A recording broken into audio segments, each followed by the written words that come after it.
ಇನ್ನು ಕೊಲೆ ಕೇಸ್ನಲ್ಲಿ ತಗಲಾಕೊಂಡಿರೋ ದರ್ಶನ್ ಹೊರ ಬರೋದಕ್ಕೆ ಏನೇ ಸರ್ಕಸ್ ಮಾಡಿದ್ರೂ ಆಗ್ತಾ ಇಲ್ಲ. ಪತ್ನಿ ವಿಜಯಲಕ್ಷ್ಮಿ ದೇವರಿಗೆ ಪೂಜೆ ಪುನಸ್ಕಾರ ಮಾಡಿ ಹರಕೆ ಕಟ್ಟಿಕೊಂಡ್ರೂ ಫಲ ಸಿಕ್ತಿಲ್ಲ. ಇದೀಗ ದರ್ಶನ್ಗೆ ದೋಸ್ತಿಯೇ ದುಶ್ಮನಾಗಿದ್ದು ಪ್ರದೋಷ್ ಮಾಫಿ ಸಾಕ್ಷಿಯಾಗಿ ಹೇಳಿಕೆ ಕೊಟ್ಟಿದ್ದಾನೆ. ಆ ಹೇಳಿಕೆ ನ್ಯೂಸ್ 18ಗೆ ಲಭ್ಯವಾಗಿದೆ. ರೇಣುಕಾಸ್ವಾಮಿ ಕೊಲೆ ಕೇಸಲ್ಲಿ ಹೇಗಾದ್ರೂ ಮಾಡಿ ಹೊರಗೆ ಬರಬೇಕು ಅಂತ ದರ್ಶನ್ ಪಡ್ತಾ ಇರುವಂತಹ ಪಾಡು ಮಾತ್ರ ಅಷ್ಟಿಷ್ಟಲ್ಲ. ಈ ಸಲ ಕೋರ್ಟ್ನಲ್ಲಾದ್ರೂ ಗುಡ್ ನ್ಯೂಸ್ ಸಿಗುತ್ತಾ ಅಂತ ಕಾಯ್ತಾ ಇರುವಂತಹ ಹೊತ್ತಲ್ಲೇ ಕೋರ್ಟ್ಗೆ ಸಲ್ಲಿಸಿರುವ ಅರ್ಜಿಯಲ್ಲಿ ಆರೋಪಿ ಪ್ರದೋಷ್ ಪಟ್ಟಣಗೆರೆ ಪರಾಕ್ರಮವನ್ನ ಎಳೆಯಾಗಿ ಬಿಚ್ಚಿಟ್ಟಿದ್ದಾನೆ. ಅವತ್ತಿನ ದಿನ ದರ್ಶನ್ ಏನೆಲ್ಲ ಮಾಡಿದ್ರು ಅನ್ನೋದನ್ನು ಕೂಡ ಇಂಚಿಂಚು ಬಾಯ್ಬಿಟ್ಟಿದ್ದಾನೆ.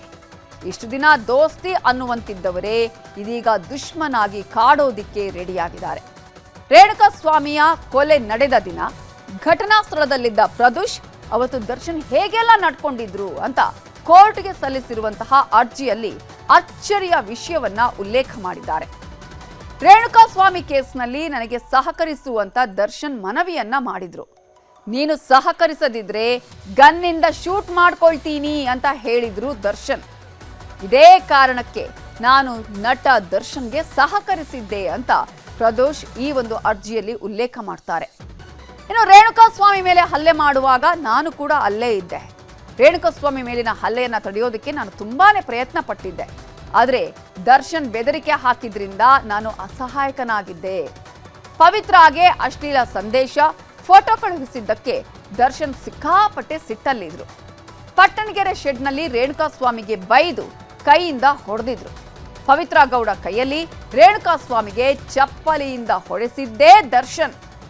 ನಂದೀಶ್, ಪವನ್, ನಾಗರಾಜ್ ಮೂವರು ಕೂಡ ಹಲ್ಲೆ ಮಾಡಿದ್ರು. ನೈಲಾನ್ ಹಗ್ಗ ಹಾಗೂ ಮರದ ಕಟ್ಟಿಗೆಗಳಿಂದ ರೇಣುಕಾಸ್ವಾಮಿಗೆ ಹೊಡೆದ್ರು. ದರ್ಶನ್ ಕೂಡ ನೈಲಾನ್ ಹಗ್ಗದಿಂದ 3ರಿಂದ 4 ಬಾರಿ ಹೊಡೆದಿದ್ರು. ದರ್ಶನ್ ಕುತ್ತಿಗೆ ಮತ್ತು ಎದೆಗೆ ರೇಣುಕಾಸ್ವಾಮಿಗೆ ಒದ್ದಾಗ, ಕಾಲಿನಿಂದ ಒದ್ದಾಗ ನಾನು ಅವರನ್ನ ತಡೆದೆ.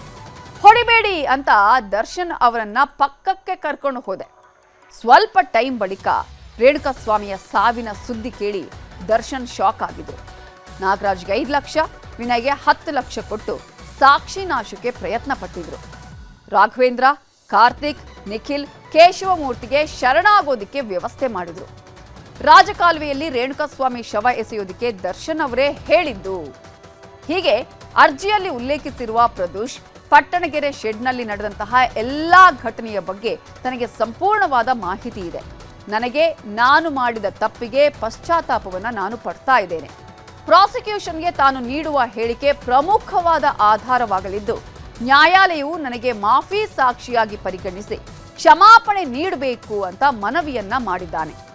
ಹೀಗಾಗಿ ಪ್ರದೋಷ್ರ ಈ ಮಾಫಿ ಸಾಕ್ಷಿ ದರ್ಶನ್ಗೆ ಉರುಳಾಗಿ ಕಾಡುವಂತಹ ಸಾಧ್ಯತೆಗಳು ಕೂಡ ಇರೋದು.